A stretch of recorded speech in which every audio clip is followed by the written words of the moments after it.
Oh, bakit ito lang? Kulang to ah. Bukas na lang po yung kulang. Oy, dagdagan mo ng 500 to ah. Pag hindi ka nagbayad bukas, susulugin ko yung bahay mo. Bukas na lang. Bukas?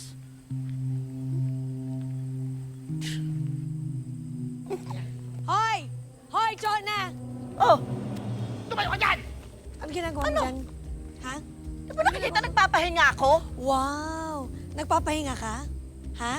Nagpapahinga ka habang winawalang hiya mo tong si Joy. Hmm?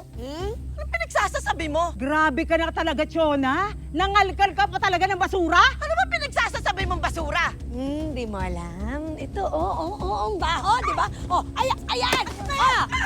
Kung hindi ka naman gagawin yun, hindi magbabayad dyan ang utang niya! Hoy! Gusto niya magbayad pero hindi siya makabayad! Paano ang taso magtubo? Talagang ganon! Kaya nga dapat bayaran niya pa rin ako eh! Bakit ka ba ikot ang ikot? Eh bakit ba sunod ka na sunod? Aling Chona, pasensya na, tama na.